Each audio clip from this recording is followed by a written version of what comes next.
If you're serious about improving your chess and reaching 2000 ELO, you need to learn how to attack. Because if you don't, you're just going to keep getting dominated by players who do. So, in this video, I'm going to show you exactly how to attack like a chess master with the same principles I used to reach 2600 online and earn my CM title. This 3-step attacking framework has not only worked for me, it's helped hundreds of students inside my program win more games and get massive breakthroughs. And if you can master this one skill, it will change everything for you. I call it the BOS method. And to show you how it works, we're going to break down some of my recent games so you can see it in action. Okay, so in this game, I'm playing against a 2500. It's white to move, and my opponent is attacking my knight here. Now, most players, when they see this, their first thought is to move the knight away or play some passive defensive move. But in a lot of positions, attack is the best defense, which is why I played queen to g5, defending my knight, and also attacking his knight. Yes, the engine says this is inaccurate, but I don't care. From a human perspective, it's a good move. And this is actually the first principle of the boss method. Bring pieces, especially your queen, because that's your most powerful attacker. For a successful attack, you need as many attacking pieces as possible around the target.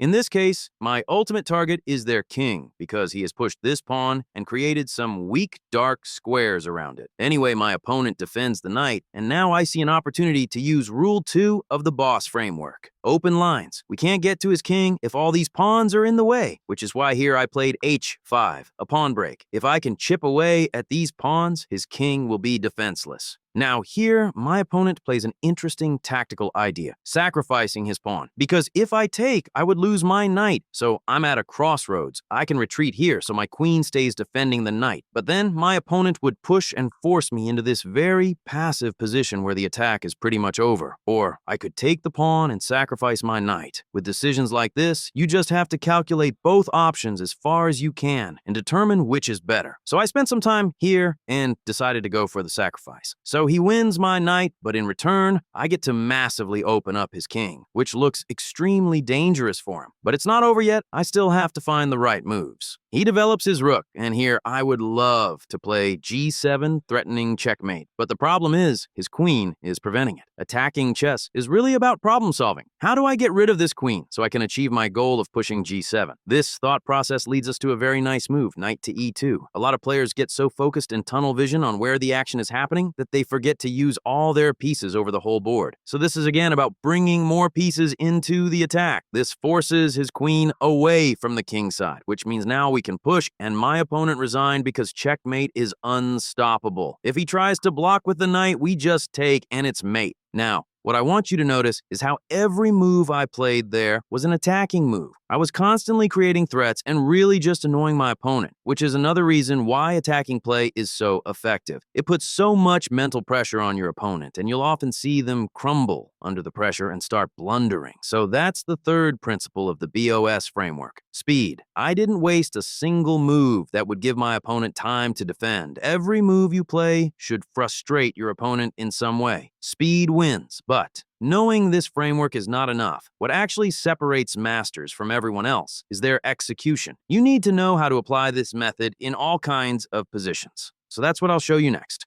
This is another position from a recent game of mine.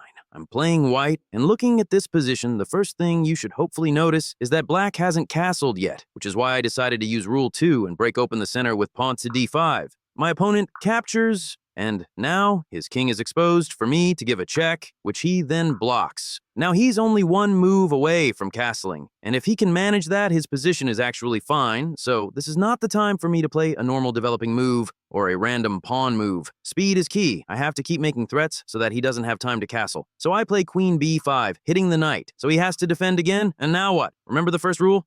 Bring as many pieces as you can into the attack. So I played bishop to a3, developing a new piece and adding even more pressure so that he still can't castle, or he would lose his bishop. He tries bringing his rook in, but this doesn't really do anything. So now it's time for the finishing blow. A brilliant move, sacrificing the queen. This is another example of how tactics tend to favor the attacking player. After queen takes, I take the bishop with check King here is forced, and now I have a nice discovered check to win back the queen, and I end up in a completely winning position, and pretty soon, checkmate my opponent. This is one of those games that feels so good because everything just came together in my favor, all because I was attacking with every move and following these 3 simple principles. Now, this final game is going to show you how powerful it is to have this skill of attack and how you can win games so easily when you know how to do it right. I was black here, and I actually lost this game because it was my opponent who was the one attacking me. This position is a critical moment in the game because there is only one move that wins for white. You can pause the video if you want to try find it, but anyway, let's walk through the right thought process here. First, we evaluate the position and see that we have this open H file for our rook potentially, and we also have our queen and bishop poised to join the attack too. Now, a logical move most players would play is rook here, but the problem with this move is that we're forgetting rule 3, speed. This move doesn't really have a threat, and it's just too slow. And after g6, my position as black is fine. So instead, you have to realize that speed is about forcing moves, checks, captures, and threats. So my opponent found the best move here, sacrificing a pawn with pawn to e5. This is what's called a multi-purpose move because it's attacking the bishop and also opening up our bishop